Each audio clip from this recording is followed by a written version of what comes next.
You ever wake up thinking you've got life all sorted, only for some stranger to flip your world upside down a heartbeat? That was me last Saturday, minding my own business, when a woman I'd never laid eyes on stormed onto my land, demanding I hand over the keys to my home, claiming she'd bought it outright. Let me tell you, nothing prepares you for a showdown like that. Not even a strong cup of coffee. It was one of those crisp mornings where the sun's just creeping over the hills, painting everything in this soft, golden glow that makes you feel like maybe, just maybe, the world's on your side. I was out in the garden, hands caked in dirt, yanking weeds, and humming an old folk tune my grandpa used to sing before lung cancer took him. This land, 10 acres of wild, stubborn beauty, was his pride and joy, passed down to me in his will. It's not just dirt and trees, it's the last piece of him I've got. I've been levying here a little over a year, settled into the rhythm of the place. The crows cawing at dawn, the creaky old pickup in the driveway, the quiet that wraps you up like a warm blanket. Drama? That was for city folks, not me. At least, that's what I thought, until a sleek Mercedes roared up, tires spitting gravel like it was auditioning for a Hollywood chase scene. The car screeched to a halt next to my beat-up truck, and out stepped a woman in her late 40s, brunette hair cut sharp, wearing a suit so pristine it looked like it could slice through steel. She marched toward me with the confidence of someone who's never been told no, her heels clicking like a metronome. "Hand over the keys," she snapped, close enough I could smell her perfume, something expensive and way too floral. "I'm taking possession today. Don't make me call the cops." I froze, a weed dangling from my hand, thinking she must have taken a wrong turn. Maybe she was some hotshot realtor with the wrong address. I chuckled, trying to keep it light. "Ma'am, I'm sorry, but this place isn't for sale. I've been here over a year, inherited it from my grandpa. You looking for the Wilson farm down the road?" Her face went from pink to beet red in a second, eyes narrowing like I'd just insulted her entire family. "Don't play stupid," she hissed, while VYing her phone like it was a court order. "I closed on this property last week. Contract signed, paid in full. Give me the keys, or I'll have you arrested."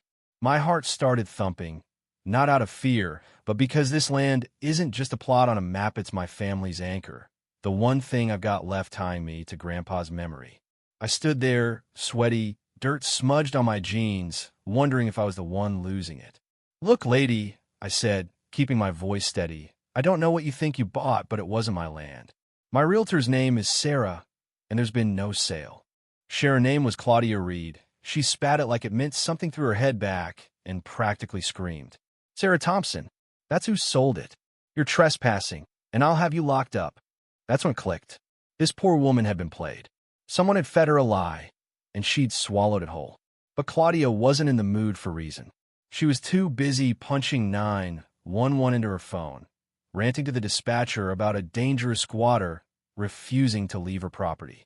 Let me tell you, there's nothing quite like standing in your own front yard, watching a stranger try to get you hauled off in cuffs for existing. I could hear the sirens long before the 2 police cruisers kicked up dust in my driveway. Claudia stood there, arms crossed, smirking like she was about to watch me get dragged away. Me? I was calm, or at least I faked it. I grabbed my folder of paperwork from the house deed. Well, probate papers, the whole history of this place laid out in black and white. 2 officers stepped out, an older guy with a mustache that looked like it had seen better days, and a younger woman with eyes that missed nothing. I nodded, handed them my documents. "This is my place," I said, keeping my tone even. "Been here over a year. My grandpa's will, the probatites, all there. Check it." Claudia, meanwhile, was in full meltdown mode, VYing a stack of emails and a shady-looking contract on her phone at the officers. No signatures, no notary, just screenshot from a Gmail account that screamed fake louder than a neon sign. The officers took their time, flipping through my papers, then hers, asking questions.